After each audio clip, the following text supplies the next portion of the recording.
विजया एकादशी व्रत कथा। धर्मराज युधिष्ठिर बोले, हे जनार्दन, फागुन मास के कृष्ण पक्ष की एकादशी का क्या नाम है तथा उसकी विधि क्या है? कृपया करके आप मुझे बताइए।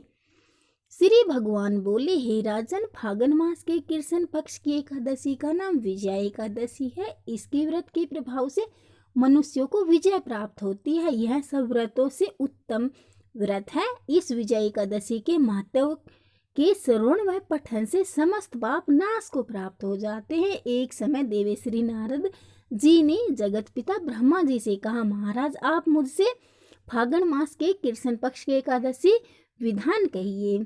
ब्रह्मा जी कहने लगे कि हे नारद, विजय एकादशी का व्रत पुराने तथा नए पापों को नाश करने वाला है। इस विजय एकादशी की विधि मैंने आज तक किसी से भी नहीं कही।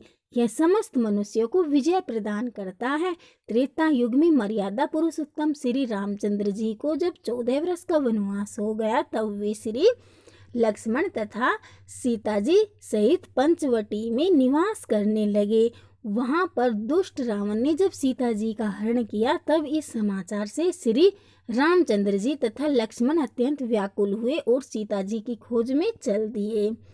घूमते घूमते जब वे मरणासन जटायु के पास पहुंचे, तो जटायु उन्हें सीता जी का वृतांत सुनाकर स्वर्गलोक चला गया। कुछ आगे जाकर उनके सुग्रीव से मित्रता हुई और बाली का वध किया। हनुमान जी ने लंका में जाकर सीता जी का पता लगाया और उनसे श्री रामचंद्र जी और सुग्रीव की मित्रता का वर्णन किया। वहां से लौटकर हनुमान जी ने भगवान राम के पास आकर सब समाचार कहे। श्री रामचंद्र जी ने वानर सेना सहित सुग्रीव की संपत्ति से लंका को प्रस्थान किया।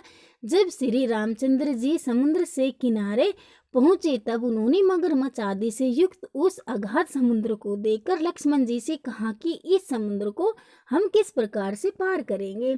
श्री लक्ष्मण ने कहा, हे पुराण पुरुषोत्तम, आप आदि पुरुष हैं, सब कुछ जानते हैं। यहाँ से आधा योजन दूर पर कुमारी द्वीप में वकदालभ्य नाम के मुनि रहते हैं।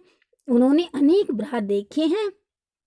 आप उनके पास जाकर इसका उपाय पूछिए। लक्ष्मण जी के इस प्रकार के वचन सुनकर श्री रामचंद्र जी वकदालभ्य ऋषि के पास गए और उनको प्रणाम करके बैठ गए।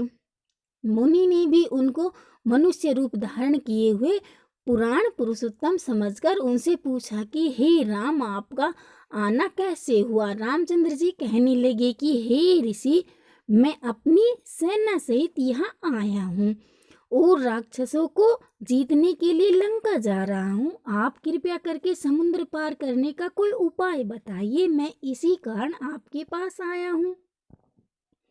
वकदालभ्य ऋषि बोले कि हे राम, फागुन मास के कृष्ण पक्ष की एकादशी का उत्तम व्रत करने से निश्चय ही आपकी विजय होगी। साथ ही आप समुद्र भी अवश्य पार कर लेंगे। इस व्रत की विधि यह है कि दशमी के दिन स्वर्ण, चांदी, तांबा या मिट्टी का एक घड़ा बनाएं। उस घड़े को जल से भरकर तथा 5 पल्लव रख वेदिका पर स्थापित करें। उस घड़े के नीचे सतंजा और ऊपर जौ रखें। उस पर श्री नारायण भगवान की स्वर्ण की मूर्ति स्थापित करें। एकादशी के दिन स्नान आदि से निर्वित होकर धूप, दीप, नैवेद्य, नारियल आदि से भगवान की पूजा करें। तत्पश्चात घड़े के सामने बैठकर दिन व्यतीत करें और रात्रि को भी उसी प्रकार बैठे रहकर जागरण करें। द्वादशी के दिन नित्य नियम से निर्वित होकर उस घड़े को ब्राह्मण को दे दे। हे राम, यदि तुम भी इस व्रत को सेनापतियों सहित करोगे तो तुम्हारी विजय अवश्य होगी। श्री रामचंद्र जी ने ऋषि के कथानुसार इस व्रत को किया और इसके प्रभाव से दैत्यों पर विजय पाई। अतः हे राजन, जो कोई मनुष्य विधि पूर्वक इस व्रत को करेगा, दोनों लोकों में उसकी अवश्य विजय होगी। श्री ब्रह्मा जी ने नारद जी से कहा था कि हे पुत्र, जो कोई इस व्रत के महत्व को पढ़ता या सुनता है, उसको वाजपेय यज्ञ का फल प्राप्त होता है।